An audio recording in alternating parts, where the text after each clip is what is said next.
Have you ever walked off a stage thinking, that went great, and then nothing happens? There's no emails, no introductions, no follow-up conversations. And it's not because your talk was bad, but it may be that you ended with a next step that didn't match the room. Like, for more information, check out my website. A great talk creates interest. You have to direct that interest so you have conversations, referrals, and future clients. But I need to be clear, I am not promising clients from every talk you give. I'm showing you how to stop wasting the attention you earn, starting with the one thing you absolutely need, and that is to understand the audience you'll be speaking in front of. Because audience intel guarantees you're not guessing the next step you want them to take at the end of your talk. In the next few minutes, you'll learn the exact clues to collect, so the next step you invite the audience to take fits the room and the momentum from your talk doesn't disappear. Coming up, you'll learn 5 audience clues to collect so you're not guessing, and 3 organizer questions that get you about 80% of the intel you need. Have you ever finished building something from IKEA and you're left with a few screws and you're standing there like, okay, so either IKEA gifted me bonus screws or I missed something. Leftover screws usually mean one thing: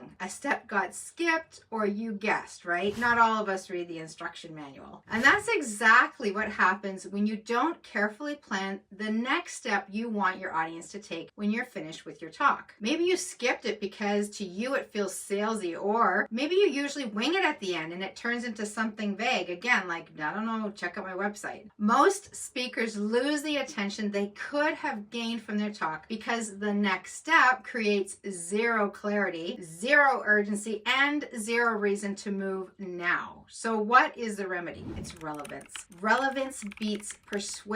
And the best part is, the more accurately the next step is relevant to the needs of your audience, the less you have to sell. So the job isn't to research people, it's actually to collect context. And here's how you're going to do it. Ask the host or the person you booked you this question: what are they really trying to move? Is it retention? Is it culture, pipeline, adoption, performance? If this topic is on the agenda, it is solving a problem. So the clue is, what problem are they trying to solve right now? Question 2 you want to ask: what are the roles, the seniority, and the sophistication of the attendees? We're not talking only job titles. We're looking for decision roles. Is it an audience of decision makers, recommenders? Are they implementers? Are they curious learners? You can have the same talk topic and a totally different next step depending on which bucket your audience is in. And the third question you could ask is, what's happening that made this topic or event relevant? Why did they show up today? What's changed? What's breaking? What pressure are they under? If you can name the trigger, your talk sounds like it was made for them, and your call to action will feel like an obvious next step to have a conversation with you. The fourth question you want to ask is, what do they want to walk away being able to do? So in other words, what would make this feel like a win for them? When they leave, what do they want to be able to do, to decide, to say, to implement, to fix or avoid? This clue keeps you from ending with a next step that's either too big or too early or just unrelated. And the last question to ask are, what are their constraints on budget, on time, on authority, and urgency? What can they realistically act on?